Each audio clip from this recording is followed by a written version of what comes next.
My name is Dominic Barham. I run the accounting and finance practice for Morgan McKinley. I've worked in financial services recruitment for the past 15 years in Sydney, and today I'm providing you with an update on the market for Q1 in financial services accounting.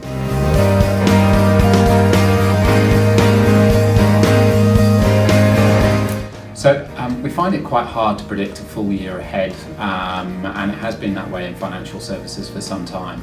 So probably looking back over last year, we saw a very strong start to the year in the first half.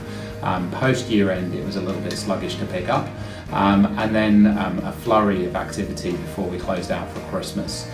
So looking forward for this year, we're predicting a reasonably slow January, which seems to be happening already, and then it will pick up post Australia Day, and then continue through to the year end, where we do find there's a lot of hiring prior to the budget finish. And then post year end, often firms are getting a new budget and then the hiring peaks again. So forecast for this year, first half, I think is going to be positive. Probably similar to previous couple of years.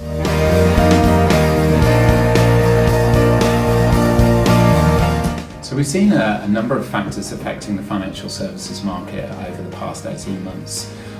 There's been a huge focus around innovation and the ability to connect with customers. Now, this is coupled with the changing regulatory environment, has created a turbulent time for most financial services businesses. We've seen a number of players coming in, launching new businesses in the fintech space, and this has continued to have a disrupting effect on the larger financial services companies that we're working with.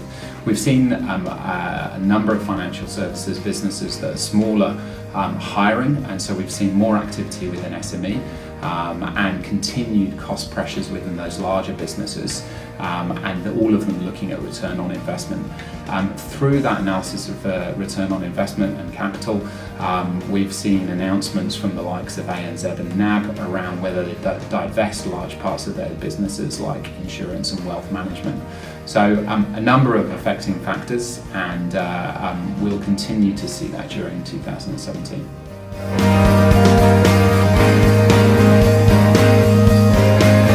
We've seen some high demand in the market come back over the last year or so for people in the financial reporting space.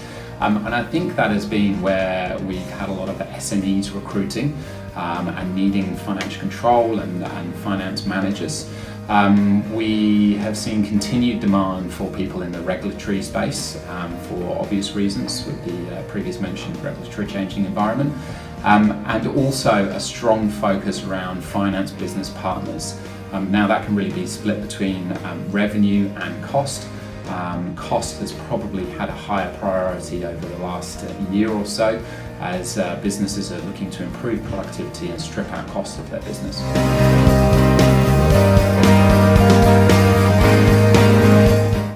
I'd always advise somebody to pick a good recruiter to partner with to help with your search. They'll be able to give you advice, information on the hiring manager, the company, the interview process. So this is critical as you're going through your search. I would advise somebody to keep a record of your search. You don't know when you need to kind of revisit it in the future and understand which companies and hiring managers you've applied to. And I'd also just think about preparing for your interview. A lot of people feel very comfortable going for interviews, some feel quite nervous. You should spend at least a couple of hours preparing for any given interview, thinking about the questions that you might get asked and the situational examples that you'll bring into your answers. Look out for our salary guide for 2017, it will be out in a couple of weeks. Please feel free to get in touch if you'd like more information on the financial services accounting market. We'd love to hear from you.